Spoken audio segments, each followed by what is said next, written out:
Hello friends, 22 जून की news items देख लेते हैं। द हिंदू न्यूज़पेपर से ये 16 न्यूज आइटम्स पिकअप की गई है, इनको डिटेल में डिस्कस करेंगे। पहली न्यूज आइटम है Karnan, a long history of confrontation with colleagues. तो ये जस्टिस CS कर्नन के बारे में, जिनको हम कई दिनों से डिस्कस कर रहे हैं। तो कल न्यूज में था कि इनको अरेस्ट किया गया, अब इनको कोलकाता जेल भेजा गया है। ये 6 महीने के लिए इनको प्रिजन टर्म अवार्ड किया गया है बाय द 7 जज सुप्रीम कोर्ट बेंच, जो ये हियरिंग कर रहे थे ऑन कंटेम्प्ट ऑफ कोर्ट। तो he made history. Justice CS Karnan पहले सिटिंग जज थे जिनके against contempt of court proceedings initiate किए गए। अब ये रिटायर्ड हो गए हैं। ये मद्रास हाई कोर्ट में जज थे पहले फ्रॉम 2009 टू 2016। उसके बाद ये कोलकाता हाई कोर्ट में शिफ्ट किए गए थे, ट्रांसफर किए गए थे। और ये ट्रांसफर ऑर्डर भी जो आया, तो ऑल अपॉइंटमेंट ऑफ जजेस, ट्रांसफर ऑफ जजेस, ये कॉलेजियम सिस्टम से होता है। तो ये ट्रांसफर ऑर्डर पे भी उन्होंने केस इनिशिएट किया और वो खुद अपने केस में, अपने खुद के ट्रांसफर के केस पे वो बैठे और उन्होंने रूल किया कि ये ट्रांसफर नहीं हो सकते। तो नोबडी कैन बी अ जज, आप खुद के केस में जज नहीं हो सकते, बट ऐसे भी स्टेप्स इन्होंने लिए हैं। तो ये काफी सारे कंप्लेंट्स है जजेस की यहाँ पे। वो उनको हैरेस करते थे, उनको कहते थे कि आप उनके अगेंस्ट वो एक्शन इनिशिएट करेंगे under prevention of atrocities act. तो schedule caste and schedule tribes prevention of atrocities act जो है, तो उसके स्ट्रिंजेंट प्रोविजंस है। तो ये खुद एक दलित थे, तो इसीलिए ऐसे ये थ्रेट्स देते थे, धमकियां देते थे। इवन जो शेड्यूल कास्ट जजेस है उनको भी ऐसी धमकियां देते थे। तो वही है। तो यहाँ पे फाइनली इनके against contempt of court proceedings initiate किया गया, क्योंकि ये बेबुनियाद इल्जाम लगा रहे थे ऑन ऑल द जजेस, सुप्रीम कोर्ट, हाई कोर्ट जजेस। तो इसीलिए वो जुडिशियल सिस्टम को नीचे ला रहे थे। तो ये एक्शन तो लिया गया, अब ये रिटायर्ड हो गए हैं। प्लस ये केस स्पेसिफिकली इंपॉर्टेंट है कि अपॉइंटमेंट जुडिशियल सिस्टम में कैसे होता है। तो ये कॉलेजियम सिस्टम में लैक्यूने है, ड्रॉबैक्स है, क्योंकि ऐसे जस्टिस CS कर्नन जैसे लोग जज बनते हैं, तो ये कैसे सिलेक्शन प्रोसेस कैसे है। तो इसीलिए जो कॉलेजियम सिस्टम का भी जो पूरा रिफॉर्म के लिए स्टेप्स लिए जा रहे हैं, तो NJSC, national judicial appointments commission पूरा बनाया गया था through constitutional amendment, through an act, पर उसको अक्टूबर 2015 में सुप्रीम कोर्ट ने अनकॉन्स्टिट्यूशनल डिक्लेयर कर दिया। तो उसके बाद उन्होंने, तभी सुप्रीम कोर्ट ने एक्सेप्ट भी किया कि कॉलेजियम सिस्टम भी अप टू द मार्क नहीं है। तो नया सिस्टम चाहिए जुडिशियल अपॉइंटमेंट्स के लिए, ट्रांसफर्स के लिए, पर वो सिस्टम सिर्फ जुडिशियरी अकेले या सिर्फ गवर्नमेंट एग्जीक्यूटिव अकेले नहीं कर सकती, तो दोनों मिलके उनको वर्क करना होगा। इसीलिए वो MOP फाइनलाइज कर रहे हैं। तो फिलहाल जो न्यूज में वो ये है कि मेमोरेंडम ऑफ प्रोसीजर, MOP दोनों मिलके फाइनलाइज करेंगे। तो ड्राफ्ट पहले गवर्नमेंट फॉर्मुलेट करती है, जुडिशरी को भेजती है, जुडिशरी उसके अपने हिसाब से उसको फाइनलाइज करते हैं, गवर्नमेंट को भेजते हैं। तो फाइनली जो ड्राफ्ट होगा, जो दोनों को एक्सेप्टेबल होगा, वो फिर इम्प्लीमेंट किया जाएगा। फिर अगला न्यूज आइटम है Karnataka waives crop loans up to ₹50,000 from cooperative banks. तो ये कर्नाटका में कांग्रेस रूल्ड गवर्नमेंट है, उन्होंने भी अभी फार्म लोन वेवर अनाउंस किया। उन्होंने कहा है कि सारे फार्मर्स जिनका लोन अप टू ₹50,000 है, उनका ये क्रॉप लोन जो उन्होंने कोऑपरेटिव बैंक से लिया है, ये कोऑपरेटिव बैंक स्टेट जुरिसडिक्शन के अंदर आते, तो उनका ये लोन माफ किया जाएगा। और ये इमीडिएटली वो कह रहे हैं हम इमीडिएटली इसको इम्प्लीमेंट करेंगे। यूपी ने, महाराष्ट्र ने अनाउंस की है, पर ये अब तक इम्प्लीमेंट नहीं किया इन्होंने, हम इमीडिएटली इम्प्लीमेंट करेंगे। तो ये अनाउंसमेंट किया गया है। उन्होंने सेंट्रल गवर्नमेंट को कहा है कि जो लोन्स नेशनलाइज्ड बैंक से और रीजनल रूरल बैंक से लिए गए हैं, उनके ऊपर ऐसा सिमिलर डिसीजन वो ले, क्योंकि वो उनके जुरिसडिक्शन में आती है। तो वही है, ये अनाउंसमेंट किया गया। और यहाँ पे बीजेपी अपोजिशन कर्नाटका में कह रही है कि ये अनाउंसमेंट का मतलब है कि कांग्रेस गवर्नमेंट यहाँ पे अर्ली पोल्स करने वाली है। तो इलेक्शंस ड्यू है अप्रैल-मई 2018 में, पर क्योंकि ये अनाउंसमेंट किया गया है, तो ये स्पेकुलेशन किया जा रहा है कि ये असेंबली पोल्स ये एडवांस करेंगे, जल्द करेंगे। तो अब देखेंगे आगे क्या अनाउंसमेंट होता है। तो ये और एक फार्म लोन वेवर का अनाउंसमेंट हुआ है। फिर अगला है TB patients will need Aadhaar for cash benefits. हम देख रहे हैं आधार मैंडेटरी किया जा रहा है अब TB पेशेंट्स के लिए। तो TB पेशेंट्स जिनको कैश असिस्टेंस दिया जाता है गवर्नमेंट के थ्रू, उनको आधार डेटाबेस में अपना रजिस्टर करना होगा बाय August 31। तो ये अनाउंस किया गया है। तो ये नोटिफिकेशन जो आया उसमें ये मेंशन किया गया है कि ये, इसका मतलब ये नहीं होगा कि जिनके पास आधार नहीं है, क्लैरिफाई भी किया गया है कि जिनके पास आधार नहीं है उनका मतलब ये नहीं कि उनको ट्रीटमेंट डायग्नोसिस नहीं दी जाएगी, पर उनको आधार नंबर फिर रजिस्टर इवेंचुअली करना होगा। तो ये मैंडेटरी किया गया है।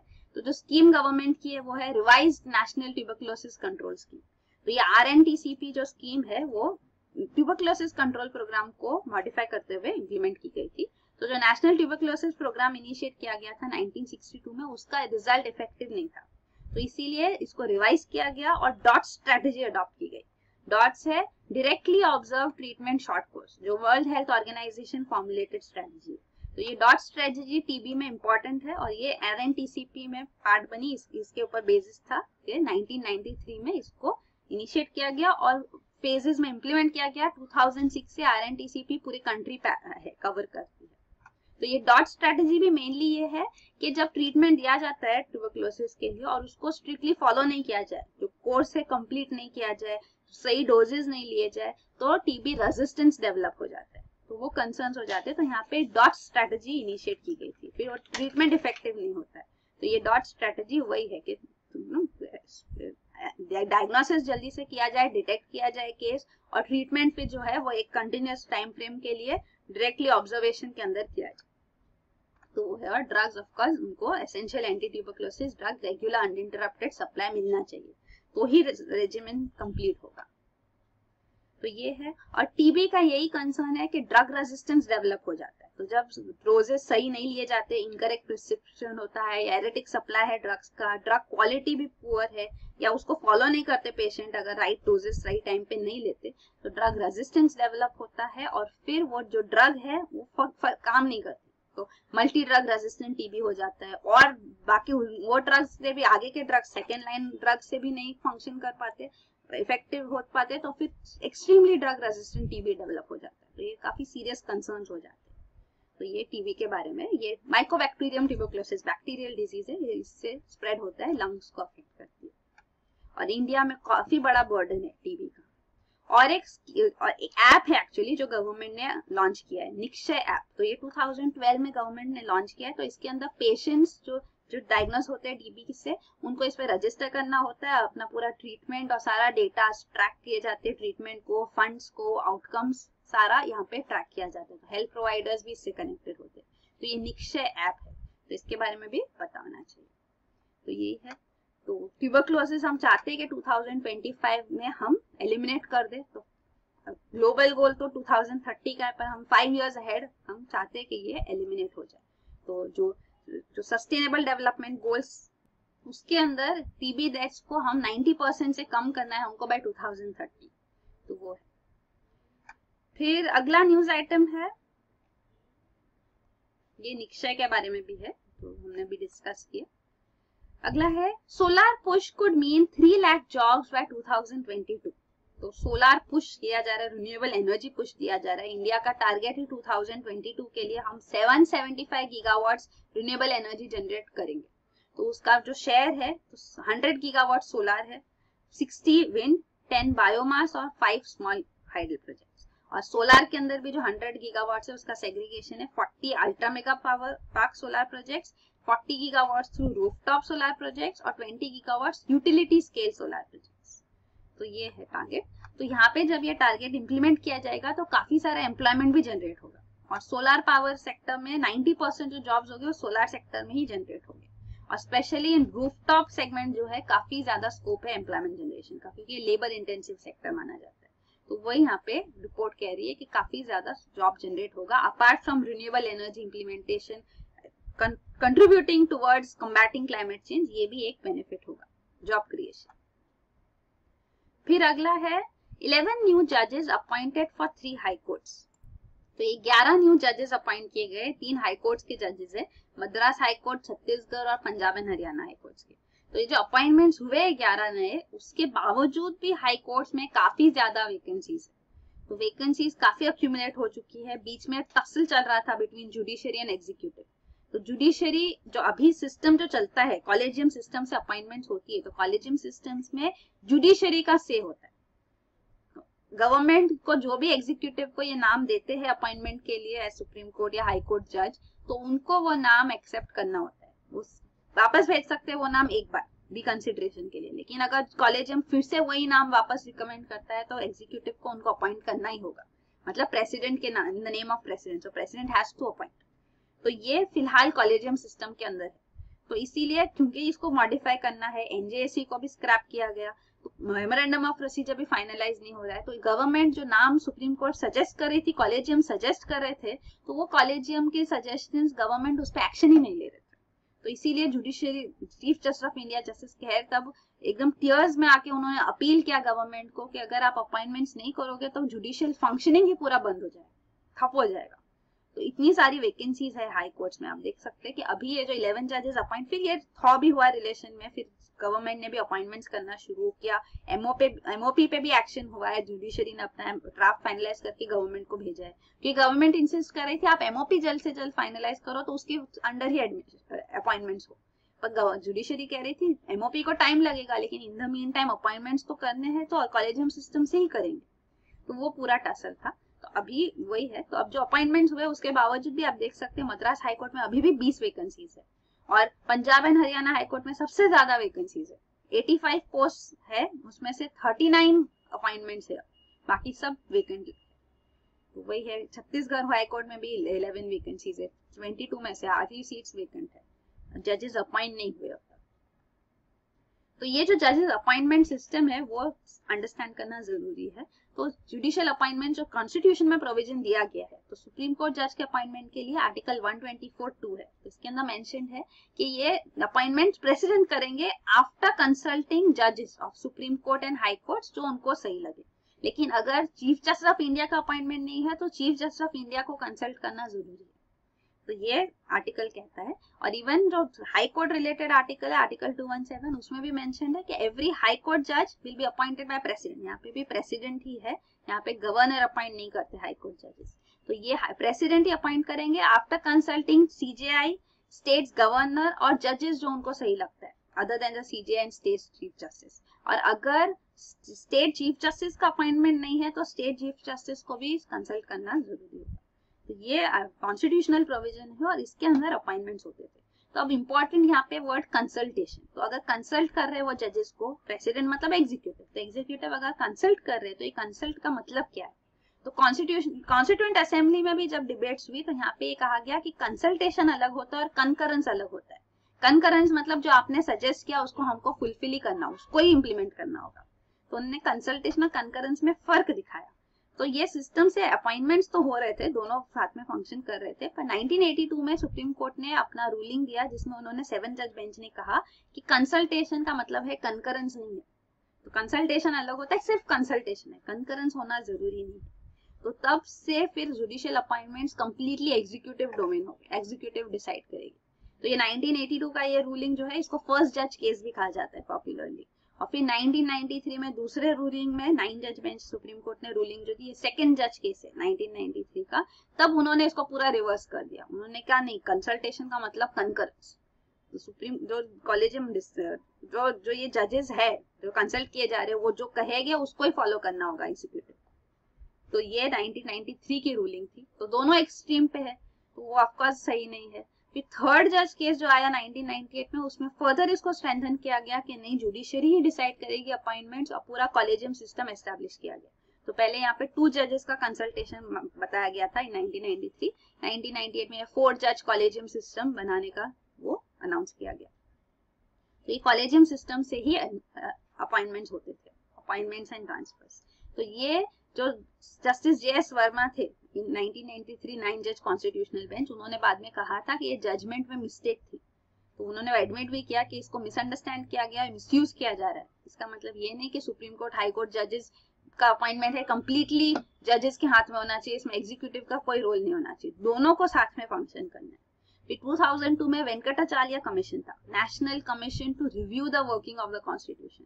इन्होंने भी सजेस्ट किया कि कॉलेजियम सिस्टम को रिप्लेस करना चाहिए by NJSC, national judicial appointments commission, और इसी सजेशन के बेसिस पे NJSC फॉर्मुलेट किया गया। तो ये NJSC एक्ट बनाया गया, कॉन्स्टिट्यूशन अमेंड किया गया टू फैसिलिटेट इट्स फॉर्मेशन। तो कॉन्स्टिट्यूशनल अमेंडमेंट एक्ट मतलब स्पेशल मेजोरिटी से पास हुआ, consent of at least half the states भी लिया गया और कॉन्स्टिट्यूशनल अमेंडमेंट किया गया। NJSC एक्ट भी फाइनल किया गया, पार्लियामेंट ने पास किया और इसको इफेक्टिव भी किया, नोटिफाई किया गया एक्ट को 2015 अप्रैल में।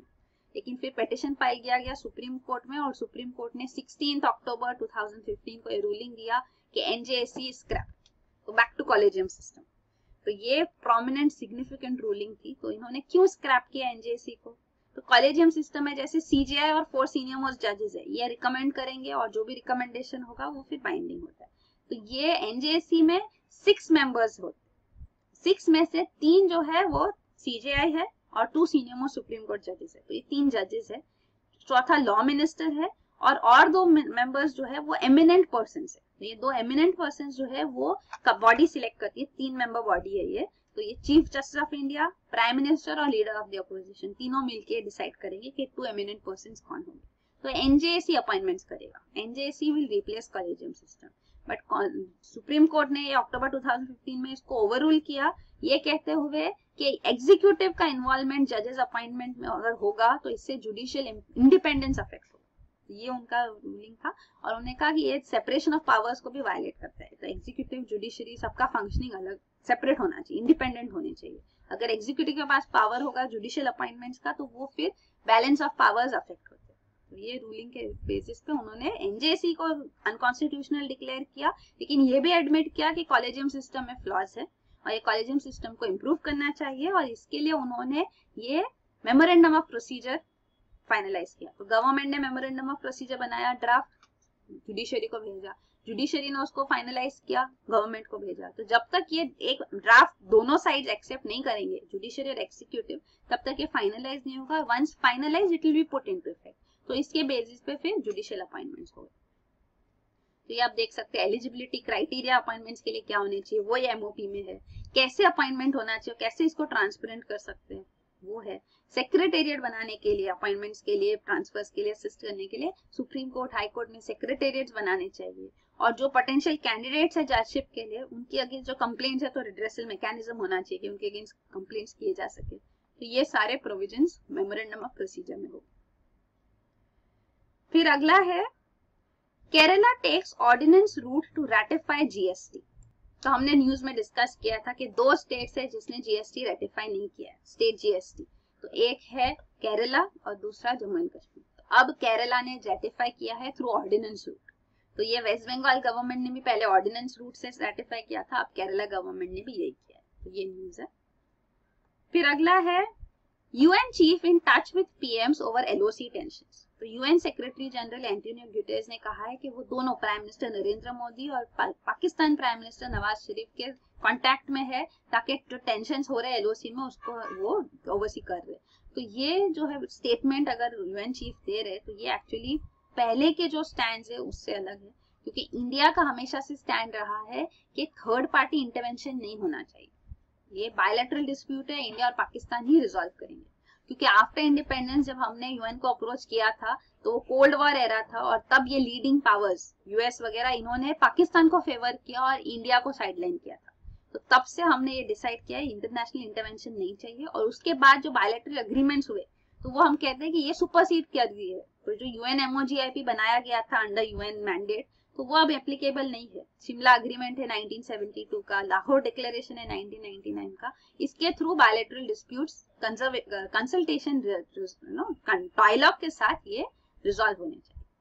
तो वो हमारा स्टैंड है। लेकिन यूएन का भी एक स्टेटमेंट आया है कि वो दोनों के टच में है। तो ऑफकोर्स मीट्स हो रही है, G20 समिट भी अभी होगी नेक्स्ट मंथ, तो फिर से ये मिलने वाले मिस्टर एंटोनियो गुटेरेस और mister Narendra Modi. East Asia summit है फिलीपींस में, तो वहां पे भी मीटिंग होगी। तो they are having meetings on the sidelines of various summits वगैरह। पर वही है, यहाँ पे इंटरवेंशन यूएन का हम नहीं अलाउ करते, हम नहीं एक्सेप्ट करते हैं। Even recently external affairs minister Sushma Swaraj ने कहा कि 3 कंडीशन है इंडिया पाकिस्तान डिफरेंसेस रिजॉल्व करने के लिए भी। एक है डायलॉग, दूसरा है only bilateral dialogue, no third party intervention, और तीसरा पॉइंट है कि टॉक्स और टेरर साथ में नहीं हो सकते। मतलब जब तक टेरर आप सपोर्ट करोगे पाकिस्तान तो तब तक हम टॉक्स नहीं कर सकते। तो वो है। फिर अगला है Modi leads yoga show amid rain. तो international yoga day, 3rd international yoga day celebrate किया गया ऑन 21 जून 2017। तो ये यूनाइटेड नेशंस ने 2015 में 21 जून को इंटरनेशनल योगा डे अनाउंस किया था मिस्टर मोदी के रिक्वेस्ट परसुएजन पे ही। तो ये 21 जून जो है ये डेट समर सॉल्स्टिस की डेट होती है, लॉन्गेस्ट डे होता है इन द नॉर्दर्न हेमिस्फीयर। तो ये उसका सिग्निफिकेंस है। तो ये आप देख सकते हैं समर सॉल्स्टिस भी एक क्यों लॉन्गेस्ट डे होता है, क्योंकि जो अर्थ की एक्सिस है वो टिल्टेड है। तो if you look at the orbital plane, कि सन के अराउंड जो ऑर्बिट है, तो ये ऑर्बिटल प्लेन के ये इंक्लिनेशन है। तो ये इंक्लाइन जो एक्सिस है उसकी वजह से सन रेज जो है वो हर टाइम पे अलग अलग जगह पे परपेंडिकुलरली फॉल करते हैं। तो जब सन्स रेज परपेंडिकुलर, ये इक्वेटर दिखाया गया है जो सॉलिड लाइन है, तो यहाँ ऊपर ट्रॉपिक ऑफ कैंसर होता है, नीचे ट्रॉपिक ऑफ कैप्रिकॉर्न। तो जब ट्रॉपिक ऑफ कैंसर पे परपेंडिकुलर रेज पड़ते हैं तो वो समर सॉल्स्टिस होता है, वो लॉन्गेस्ट डे होता है इन नॉर्दर्न हेमिस्फीयर। तो ये जनरली 21 जून को आता है। फिर ये विंटर सॉल्स्टिस जो है शॉर्टेस्ट डे होगा नॉर्दर्न हेमिस्फीयर में, longest day in southern hemisphere, ऐसे। और फिर 2 और दिन होते हैं यहाँ पे जब सन रेज परपेंडिकुलर, यहाँ sun rays perpendicular tropic of Capricorn पे पड़ेगी और यहाँ पे परपेंडिकुलरली ऑन इक्वेटर। तो ये 2 इक्विनॉक्सेस होते हैं, equal day and equal night. तो ये है जो है ये इंपॉर्टेंट डेज होते हैं। तो 21 जून जो है longest day in northern hemisphere, इसको सिलेक्ट किया गया है एज इंटरनेशनल योगा डे क्योंकि इसका हिस्टोरिकल मैथोलॉजिकल सिग्निफिकेंस भी है। फिर अगला न्यूज आइटम है Thales Reliance defence joint venture to execute offsets for Rafale. तो ये रफेल फाइटर जेट के बारे में है। तो ये रफेल जो है इसका डील अभी inter governmental agreement actually sign हुआ है। तो इसकी जो पूरी हिस्ट्री है वो ये है कि 2007 में एक्चुअली जब इंडिया को फाइटर जेट्स की रिक्वायरमेंट थी तो हमने ग्लोबल टेंडर फ्लोट किया था। तो जो फाइटर्स है इंटरनेशनली जो कंपनीज है उन्होंने यहाँ पे टेंडर भरा था। तो 126 फाइटर जेट्स की रिक्वायरमेंट है, ऐसे करके टेंडर था। तो यहाँ पे American F-18, F-16, even Swedish Gripen, Russian MiG-35 इन्होंने यहाँ पे टेंडर्स फिल किए और इनका फिर एक्सटेंसिव फील्ड ट्रायल्स किए गए।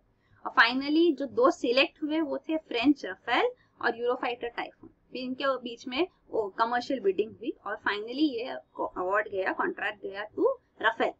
तो फ्रेंच रफेल ने ये कॉन्ट्रैक्ट जीत लिया। लेकिन उसके बाद जो निगोसिएशंस हो रहे थे, फाइनल निगोसिएशंस, उसमें डेडलॉक हो गया क्योंकि जो दसॉल्ट कंपनी है, दसॉल्ट रफेल की जो मैन्युफैक्चर करती है फ्रेंच कंपनी, तो उन्होंने गारंटी देने से मना कर दिया। जो 108 फाइटर्स हम चाहते थे कि वो इंडिया में ही मैन्युफैक्चर हो 126 में से, और वो हाल हिंदुस्तान एरोनॉटिक्स लिमिटेड इंडिया में मैन्युफैक्चर करे, तो उसका गारंटी देने से रफेल ने मना कर दिया। इवन उन्होंने कोशिश की कि प्राइस और इंक्रीज किया जा सके, तो वो सारे यहाँ पे डेडलॉक हो गए। फिर फाइनली उसको डिसॉल्व करने के लिए इंटर गवर्नमेंटल अग्रीमेंट ही करना पड़ा। तो ये पूरा जो डील है वो एक्चुअली स्क्रैप हो गया। तो 36 फाइटर जेट्स फाइनली इंडिया ने अक्वायर करने के लिए इंटर गवर्नमेंटल अग्रीमेंट किया with prime minister Narendra Modi negotiating. तो ये 36 जेट्स डिलीवर किए जाएंगे फ्लाईअवे कंडीशन, पर इसके साथ एक ऑफसेट क्लॉज भी है। तो ऑफसेट क्लॉज मतलब जितनी की डील है उसमें से जो 50% ऑफसेट क्लॉज है, तो उसमें से 50% फिर से आपको इंडिया में इन्वेस्ट करना होगा। तो वो इन्वेस्ट कैसे करेंगे उसके लिए वो जॉइंट वेंचर्स देखते। तो वही न्यूज है कि ये रिलायंस जो है उनके साथ, रिलायंस डिफेंस लिमिटेड जो अनिल अंबानी का है, उनके साथ इन्होंने जॉइंट वेंचर किया। तो ये जो 50% ऑफसेट क्लॉज ऑब्लिगेशन फुलफिल करना है, तो पहले भी और जॉइंट कॉन्ट्रैक्ट्स हुए, इनके जॉइंट वेंचर्स हुए, अभी और एक अनाउंस किया गया। तो वो है ये ऑफसेट क्लॉज क्या होता है वो भी समझना चाहिए। जैसे मैंने बताया जितने के जो आपकी डील है, तो अगर ये जो डील है ये 36 फाइटर जेट्स की, तो ये जो परचेस प्राइस है वो यहाँ पे लिखा गया है कि ये $7.5 बिलियन जो था वो था। तो ये $7.5 बिलियन में अगर ये खरीदी जा रही है तो इसका 50% जो है वो इंडिया में फिर से आना है। तो वही यहाँ पे मेंशन है। तो 50% ऑफसेट क्लॉज जो है, तो वो 50% इन्वेस्ट करेंगे तो कहाँ? तो जॉइंट वेंचर्स इसलिए कंपनी कर रही है। आप देख सकते हैं 60,000 करोड़ में आता है ये। तो एक्चुअली ये जो रफेल फाइटर है इसका कॉस्ट 3 टाइम्स ज्यादा है सुखोई 30 फाइटर से रशिया की, लेकिन इसके अंदर फिर ये beyond visual range Meteor air to air missiles है। तो ये जो मिसाइल्स इसकी कैपेबिलिटीज है वो काफी ज्यादा बेटर है। तो इसीलिए हमने इसका डील फाइनलाइज किया था, पर अब वही है कि ये फ्लाईअवे कंडीशंस में ही डिलीवर की जाएगी। तो ये जो है जॉइंट वेंचर दसॉल्ट रफेल का, रिलायंस का जॉइंट वेंचर किया गया ये ऑफसेट क्लॉज फुलफिल करने। तो काफी सारे केसेस में ऑफसेट क्लॉज पॉलिसी है गवर्नमेंट की कि अगर कोई भी फॉरेन फर्म एक आर्म्स डील जीतता है तो उनका अगर ये आर्म्स डील 300 करोड़ से ज्यादा है तो ये 300 करोड़ हमको उनको पे करना होगा, ताकि ये जो भी है डिफेंस इक्विपमेंट वो हमको वो डिलीवर करेंगे। तो अगर 300 करोड़ से ज्यादा का है तो उसमें से 30% जो आपको दे रहे हैं वो आपको फिर से 30% कॉन्ट्रैक्ट वैल्यू फिर से कंट्री में आपको इन्वेस्ट करना होगा, तो फिर से कंट्री में वापस आना चाहिए। तो इसको कहते हैं ऑफसेट क्लॉज, लेकिन वही लिखा है रफेल डील के लिए 50% ऑफसेट क्लॉज। फिर अगला न्यूज आइटम है Infosys faces fresh lawsuit in US. तो Infosys second largest IT exporter India की, तो ये कंपनी ने रिसेंटली, हमने ये भी देखा था, इन्होंने अनाउंस किया था कि हम 10,000 लोगों को हायर करेंगे यूएस में, लेकिन अब इनके अगेंस्ट एक लॉसूट फाइल किया गया। ये उनके फॉर्मर एम्प्लॉई है एरिक ग्रीन, इन्होंने कंप्लेन किया है कि यहाँ पे इंटेंशनल एम्प्लॉयमेंट डिस्क्रिमिनेशन होता है और यहाँ के जो इन्फोसिस के जो हेड्स है वो साउथ एशियंस को प्रेफर करते हैं इन हायरिंग, प्रमोशन, कंपेंसेशन में ये डिस्क्रिमिनेशन, तो वो यहाँ पे मेंशन किया गया है और ये लॉ सूट फाइल किया गया। फिर अगला है प्राइस वाटर हाउस में face SEBI action in Satyam matter. तो ये प्राइस वाटर हाउस जो है ये ऑडिट कंपनी, तो ये ऑडिटिंग इन्होंने किया था सत्यम का। तो सत्यम जो कंपनी है ये न्यूज में प्रोमिनेंटली आई थी, सत्यम स्कैम हुआ था। तो सत्यम स्कैम जो 2008 में अनाउंस हुआ था, तो जब ये रिवील हुआ था, जब रामलिंगा राजू के ऊपर फिर केस भी हुआ, वो जेल में भी थे, तो ये जो केस था, तो सत्यम ने एक्चुअली क्या किया, अपने अकाउंट्स फर्ज किए। तो वो ज्यादा प्रॉफिट्स बताते थे, जितना प्रॉफिट्स नहीं है उससे भी ज्यादा प्रॉफिट्स बताते थे। तो जो अकाउंट फर्ज किया गया इसलिए किया गया कि ताकि बड़ा दिखाने से और उनके पास इन्वेस्टमेंट आए, इन्वेस्टर्स ज्यादा इन्वेस्ट करे, उनके शेयर्स के प्राइस बढ़े, तो वो बेनिफिट्स होते उससे। तो इसीलिए जो इन्फ्लेट कर रहे थे ये एक पॉइंट पे इतना ज्यादा हो गया कि अनमैनेजेबल हो रहा था। तो फिर उन्होंने इसको रिजॉल्व करने के लिए मेहताज करके, तो ये सत्यम को उल्टा करोगे तो मेहताज होता है, तो ये करके एक कंपनी बनाई और उसके अंदर जब ये अनाउंस किया गया तब ये प्रोटेस्ट हुए और फाइनली रामलिंगा राजू ने कन्फेस किया कि उन्होंने अकाउंट्स फर्ज किए थे। तो ये फिर उनके ऊपर चार्जेस लगे सेबी के अगेंस्ट के रूलिंग्स के अगेंस्ट भी है, सेबी के प्रोविजंस के अगेंस्ट के इन्वेस्टर्स है उनका कॉन्फिडेंस आपको वायलेट कर रहे, आप उनके कॉन्फिडेंस के अगेंस्ट जा रहे हैं क्योंकि वो अपना फेथ आप में डालते हैं। और ये अकाउंट जो होते हैं उनको ऑडिट करना होता है, तो ऑडिट रिपोर्ट सबमिट की जाती है। तो ऑडिटर थे प्राइस वाटर हाउस के ऊपर, तो इनका भी गिल्ट है कि इन्होंने ऐसे कैसे फर्ज्ड अकाउंट्स को ऑडिट किया।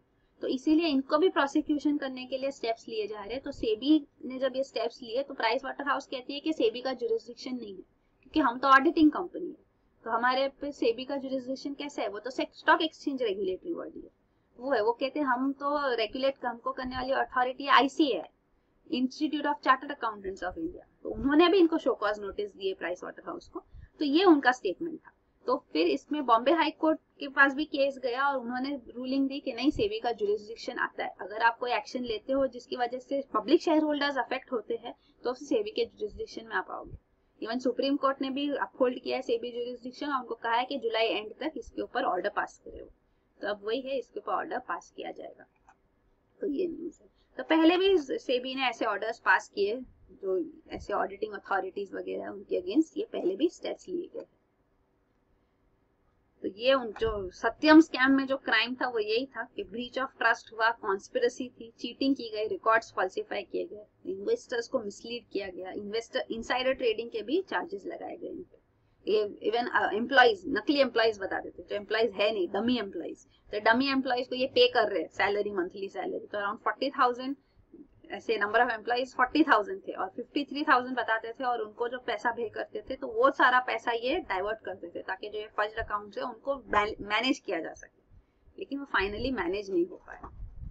तो ये है, और ये प्राइस वाटर हाउस कूपर के बारे में भी है। तो इनको भी जो है शोकॉज नोटिस भेजा गया है, चार्टर्ड अकाउंटेंट रेगुलेटर आईसीएआई ने इनको शोकॉज नोटिस भेजा। फिर अगला है SEBI eases norms to buy stressed assets. तो अब हम देख रहे हैं कि जो एनपीएस है, नॉन परफॉर्मिंग एसेट्स है, इनको रिजॉल्व करने के लिए गवर्नमेंट स्टेप्स ले रही है। उन्होंने बैंकिंग आरबीआई एक्ट जो है उसको मॉडिफाई किया ताकि आरबीआई के पावर्स इंक्रीज किए जा सके। इंसॉल्वेंसी एंड बैंक्रप्सी कोड हम थोड़े दिनों से डिस्कस कर रहे हैं, उसको पास किया गया है, पार्लियामेंट ने पास किया, उसमें ज्यादा पावर्स दिए गए हैं रिजॉल्व करने के लिए एनपीएस। प्लस अब एक्शन भी इनिशिएट किया गया है। आरबीआई ने, हमने देखा 12 डिफॉल्टर्स के नाम सामने लाए हैं जिनको ऑन एन अर्जेंट बेसिस ये एनपीएस रिजॉल्व करना है क्योंकि इनका टोटल जो एनपीए है वो 25% ऑफ टोटल एनपीए जो इंडिया में उसको है। तो इनको रिजॉल्व करने के लिए भी अब स्टेप्स लिए जाएंगे। तो अब सेबी ने भी यहाँ पे अनाउंस किया है कि इन जो स्ट्रेस एसेट्स के जो खरीदे जाएंगे उनके ऊपर नॉर्म्स जो है वो रिलैक्स करेंगे। तो जो भी इन्वेस्टर होगा जो ये स्ट्रेस एसेट्स खरीदेंगे उनको एक्चुअली मैंडेटरी होता है कि वो ओपन ऑफर करे, पर अब इन केसेस में ये रिलैक्स किया जाएगा तो उनको ओपन ऑफर नहीं करना पड़ेगा, तो उनको फंड्स अवेलेबल कम नहीं पड़े ताकि इन्वेस्ट जो कर रहे वो ये स्ट्रेस एसेट्स में, तो वो फैसिलिटेट किया जाएगा। लेकिन कंडीशन है उनको 3 ईयर लॉक इन होगा, जो न्यू इन्वेस्टर्स होंगे उनको 3 साल तक इसमें इन्वेस्टेड रहना होगा और ये जो रिलैक्सेशन दिया जाएगा अगर वो स्पेशल रेजोल्यूशन से अप्रूव किया जाएगा तो ही ये रिलैक्सेशन दिया जाएगा। तो ये सेबी ने अनाउंस किया। फिर अगला है सेबी क्लैरिफाइज ऑन पीएनस। पीएनस है पार्टिसिपेटरी नोट्स। तो इसके ऊपर रूलिंग्स रिसेंटली आई थी, हमने डिस्कस भी किया था कि सेबी ने कहा है कि पार्टिसिपेटरी नोट्स के ऊपर रेगुलेशंस आए। उन्होंने कहा है कि इंडियंस इसमें इन्वेस्ट नहीं कर सकते। तो पार्टिसिपेटरी नोट्स क्या होते हैं? ये ओडीआईज ही होते हैं, ऑफशोर डेरिवेटिव इंस्ट्रूमेंट्स। तो ऑफशोर डेरिवेटिव इंस्ट्रूमेंट्स मतलब फॉरेन कंट्री से, ऑफशोर, इंडिया से नहीं, बाहर से। तो इंडिया में जो इन्वेस्ट करते हैं, शेयर्स में इन्वेस्ट करते हैं जो, तो वो फॉरेन पोर्टफोलियो इन्वेस्टमेंट्स होते हैं। एफडीआई होता है जो long term capital investment country में आता है, और एफपीआई जो शेयर्स के थ्रू इन्वेस्ट होता है उसको एफपीआई कहते हैं। एफपीआई या एफआईआई, फॉरेन पोर्टफोलियो इन्वेस्टमेंट। तो ये एफपीआई जो होते हैं वो कौन इन्वेस्ट कर सकता है? जो रजिस्टर्ड एफपीआई है, फॉरेन पोर्टफोलियो इन्वेस्टर्स जो रजिस्टर्ड है सेबी के साथ, वही इन्वेस्ट कर सकते हैं। तो अगर रजिस्टर्ड एफपीआई नहीं है और आपको फिर भी यहाँ इन्वेस्ट करना है तो आप एफपीआई के थ्रू कॉन्ट्रैक्ट करोगे। तो जैसे ये एक मॉरिशस बेस्ड इन्वेस्टर है फॉर एग्जांपल, तो इनको यहाँ पे ये कॉन्ट्रैक्ट करेंगे ये रजिस्टर्ड एफपीआई के साथ जो सेबी के साथ रजिस्टर्ड है, और उनके साथ डीलिंग होगी कि हमारे लिए इतने शेयर्स परचेज सेल करो। तो वो जो भी उनका परचेज सेल होगा, जो भी प्रॉफिट लॉस होगा, वो इनको ये ट्रांसफर करेंगे, ऑफ कोर्स कीपिंग अ फी। तो ये जो प्रोविजन है ये ऑफशोर डेरिवेटिव इंस्ट्रूमेंट्स कहा जाता है या पी नोट्स कहा जाता है। तो इनके बीच में जो अग्रीमेंट है वो पार्टिसिपेटरी नोट है। तो ये पी नोट्स जो है इनको मिसयूज भी किया जाता है। मिसयूज कैसे होता है? क्योंकि इंडिया में अगर आप पैसा अर्न करते हैं लेकिन आपको अपना प्रॉफिट यहाँ दिखाना नहीं है क्योंकि इतना सारा टैक्स लगेगा, तो आप वो पैसे को बाहर भेज देते हैं टैक्स हेवन में, जहाँ पे टैक्सेस बहुत कम है। तो वहां पे आप इन्वेस्ट करोगे तो वहाँ टैक्स नहीं लगेगा आपको, लेकिन आपका पैसा तो इंडिया में चाहिए, आपका बिजनेस वगैरह जो भी इंडिया में है, तो आप वो पैसा वापस इंडिया में लाओगे, उसको कहते हैं राउंड ट्रिपिंग भी।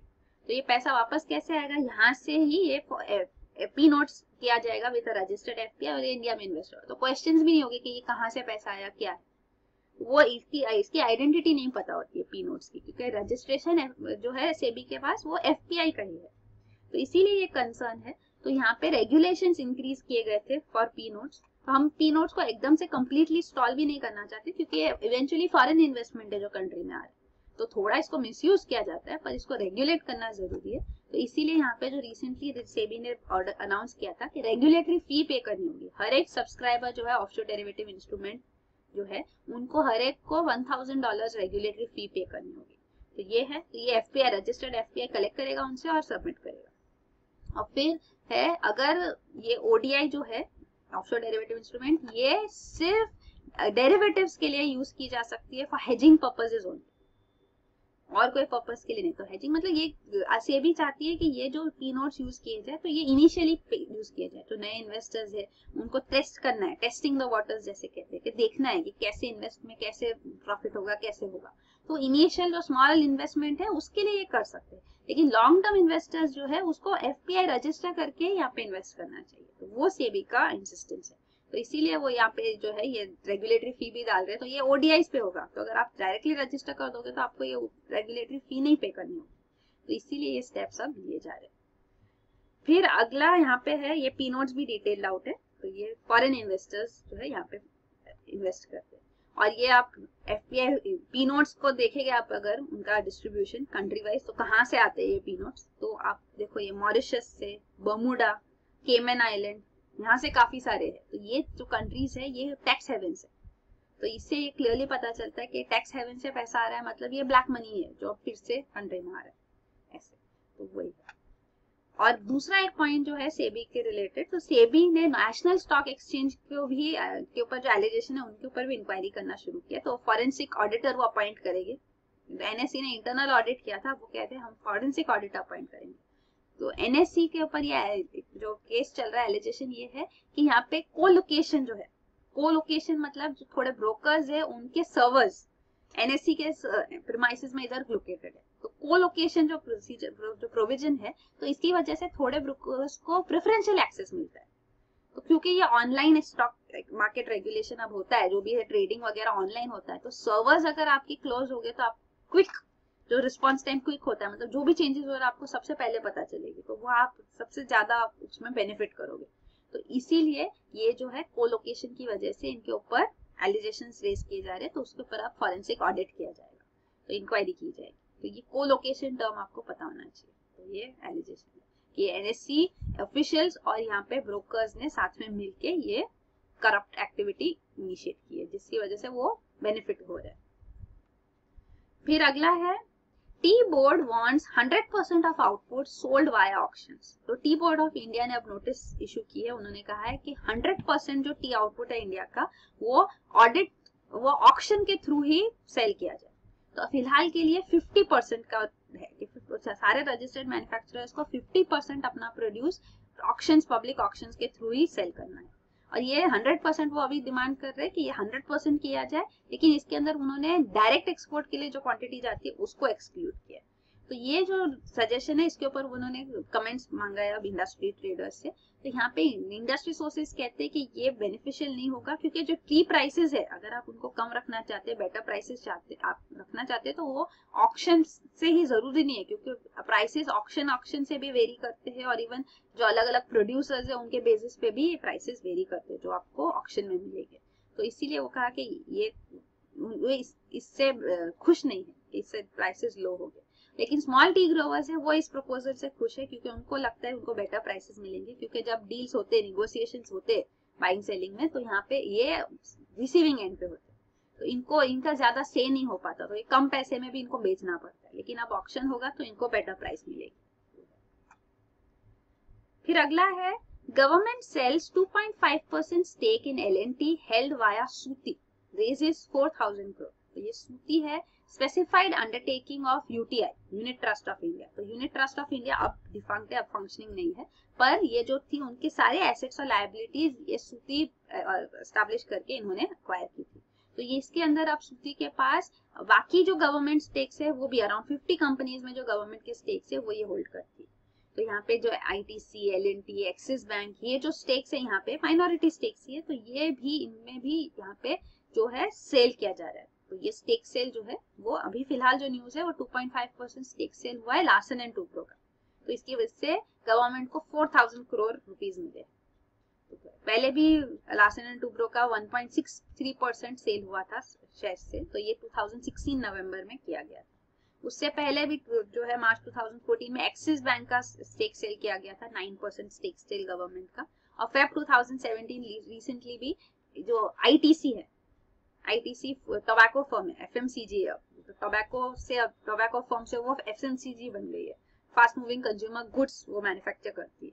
तो आईटीसी में भी 2% स्टेक जो था वो गवर्नमेंट ने सेल किया फेब 2017 में। तो बजट में हमारा जो एस्टिमेट है कि हम चाहते हैं कि 72,500 करोड़ रेस किया जाए मनी थ्रू माइनॉरिटी सेल और strategic cell in central public sector undertaking. So disinvestment government चाहती है करे, अपने जो स्टेक्स है वो प्राइवेट सेक्टर में ऐसे वो गिव अप करना चाहती है, तो इससे ये इतना अमाउंट वो रेस भी करना चाहते थे। तो ये सूती एटलीस्ट आपको पता होना चाहिए क्या है। और फिर लास्ट न्यूज आइटम है एवोल्यूशनरी सीक्रेट्स हेल्प रेड सी कोरल्स विथस्टैंड हीट। तो रेड सी कहाँ है ये पता होना जरूरी है, क्योंकि जैसे हमने देखा प्रीलिम्स 2017 जीएस में भी मैप्स पे क्वेश्चन आते हैं। तो ये रेड सी जो है यहाँ लोकेटेड है, ये इजराइल है, इजिप्ट, इजराइल यहाँ है, इजिप्ट है, फिर ये Sudan, African nations, Saudi Arabia, यहाँ पे जॉर्डन का भी नैरो एंट्री है यहाँ Red Sea, Gulf of Aqaba है। तो यहाँ पे ये रेड सी और ये गल्फ ऑफ एडन, यहाँ पे अरेबियन सी है। तो रेड सी नेशंस भी कौन से है आइडिया होनी चाहिए।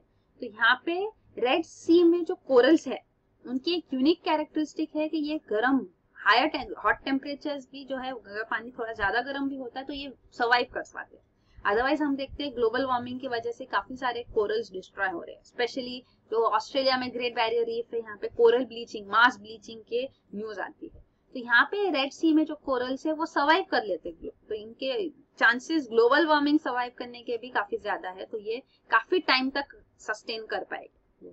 तो ये जो है रेड, ऑरेंज, ग्रीन ये सारे कोरल्स होते हैं। कोरल्स क्या होता है वो भी हम देखेंगे। तो यहाँ पे इजरायली साइंटिस्ट भी इनके ऊपर स्टडी कर रहे हैं कि ये कैसे सर्वाइव करते हैं। तो यहाँ जो ये गल्फ ऑफ अकाबा में जो कोरल्स है ये एक्चुअली आए हैं फ्रॉम गल्फ ऑफ ये जो इंडियन ओशन से। तो इंडियन ओशन से जब वो बाबल मंदब स्ट्रेट और ये स्ट्रेट ऑफ डिजिबाउटी यमन के थ्रू पास होते हैं तब यहाँ पे टेम्परेचर्स काफी ज्यादा हाई होते हैं। तो जब ये हाई टेम्परेचर से पास होके गल्फ ऑफ अकाबा तक पहुंचते नॉर्दर्न रेड सी के पास, तब तक वो फिर अगर वो विथस्टैंड कर पाए हायर टेम्परेचर्स तो ही वो पहुंचते, तो वो जो स्पीशीज है वो फिर हायर टेम्परेचर्स भी विथस्टैंड कर लेती है। लेकिन फिर भी इनको कंसर्न्स भी है। एक तो ओशन एसिडिफिकेशन की वजह से भी टेम्परेचर्स जो है, अगर टेम्परेचर्स राइज हो रहे, कार्बन डाइऑक्साइड एमिशंस इंक्रीज हो रहे, तो ये कार्बन डाइऑक्साइड अब्सॉर्ब भी हो जाता है। तो ये 1/3 जो कार्बन डाइऑक्साइड एमिट होता है वो ओशन एब्सॉर्ब करती है, तो उसकी वजह से ओशन एसिडिफिकेशन हो जाता है, तो ये भी कोरल्स के लिए हार्मफुल है। प्लस जो ये पोल्यूशन होता है, ऑयल स्पिल्स होते हैं, उससे भी कोरल रीफ्स को पेस्टिसाइड यूज करके जो फार्म पेस्टिसाइड्स भी जो रन ऑफ किया जाता है इन द ओशन, तो इस वजह से फर्टिलाइजर्स की वजह से यहाँ पे कोरल्स का जो हाई टेम्परेचर रेजिलियंस है कि वो हाई टेम्परेचर विथस्टैंड कर पाती है वो भी कम हो जाता है। तो ये कंसर्न्स है, तो ये यहाँ पे स्टडी की जा रही है और वो कह रहे हैं कि हमको ये कोरल्स को साथ में मिलके सस्टेन करना चाहिए, प्रिजर्व करने के लिए स्टेप्स लेना चाहिए। तो इजराइल चाहती है कि जो उनके नेबर्स है, जो उनके साथ ये रेड सी शेयर हो रहा है, जैसे कि जॉर्डन, इजिप्ट, तो जॉर्डन और इजिप्ट दो अरब स्टेट्स है जिनके साथ इजराइल का पीस एग्रीमेंट है, और सऊदी अरेबिया भी यहाँ है, लेकिन सऊदी अरेबिया के साथ कोई फॉर्मल टाइज नहीं है इजराइल के। लेकिन सब कंट्रीज जब तक मिलके यहाँ पे स्टेप्स नहीं लेगी तब तक इनका कोरल प्रिजर्वेशन नहीं हो पाएगा। और ये कोरल्स क्या होते हैं, तो कोरल्स बेसिकली जो कोरल रीफ भी होती है, जैसे Lakshadweep island coral reef island, corals island है, तो कोरल रीफ आइलैंड जो है कैल्शियम कार्बोनेट से बने होते हैं। तो कैल्शियम कार्बोनेट कहाँ से आता है, ये कोरल सिक्रीट करते हैं। तो कोरल्स एक इनवर्टिब्रेट एनिमल्स है और ये कॉलोनीज में रहते हैं, जेनेटिकली आइडेंटिकल होते हैं और ये बड़ी कॉलोनीज में रहते हैं और ये सिक्रेट करते हैं एक्सोस्केलेटन जो इनका बनता है कैल्शियम कार्बोनेट का। तो जो इनके और जो ऑफस्प्रिंग्स भी होते हैं, लेटर जनरेशन भी वो यहीं पे कंटिन्यू करते हैं। तो कैल्शियम कार्बोनेट वो है, कोरल भले मर जाए पर कैल्शियम कार्बोनेट वहीं पे अक्यूमुलेट होता है, कोरल रीफ्स बन जाती है। और ये कोरल जो है कलरफुल होते हैं, रेड, ग्रीन, येलो, ऑरेंज। तो ये कलरफुल जो होते हैं, कलर कहाँ से आता है इनका, फ्रॉम एल्गे। तो ये यूनिसेल्युलर एल्गे होते हैं जो कोरल के टिश्यूज में रहते हैं, जूक्सेंथेला। तो ये जो फोटोसिंथेटिक यूनिसेल्युलर एल्गे है, ये फोटोसिंथेसिस से फूड प्रोड्यूस करती है, जिसकी वजह से कोरल्स को भी अपना न्यूट्रिशन मिलता है। तो अगर टेम्परेचर सही नहीं होते, क्योंकि कोरल्स के लिए स्लाइटली वार्म टेम्परेचर चाहिए, अगर टेम्परेचर ज्यादा गर्म हो गया या ज्यादा ठंडा हो गया तो कोरल सर्वाइव नहीं कर पाते, कोरल ब्लीचिंग हो जाता है। तो वो कोरल ब्लीचिंग क्या होता है, कोरल का कलर निकल जाता है। तो कोरल का कलर है ये एल्गे की वजह से। तो अगर वहां पे टेम्परेचर वेरिएशन ऐसे होते तो ये एल्गे फिर उनको छोड़ के चले जाते। तो ये एक्चुअली सिम्बायोटिक रिलेशन है, दोनों पीसफुली कोएग्जिस्ट कर रहे हैं, एल्गे और ये इनवर्टिब्रेट कोरल। तो यहाँ पे जब ये निकल जाते हैं तो वो पूरा कलर कोरल का चला जाता है, उनको न्यूट्रिशन नहीं मिलता है और फाइनली वो कोरल्स मर जाते हैं। वो होता है कोरल ब्लीचिंग। तो ये देख सकते हैं, कोरल रीफ मतलब association of animal, vegetal and mineral element, तीनों साथ में। तो वही है, तो यही है न्यूज आइटम्स। Thank you.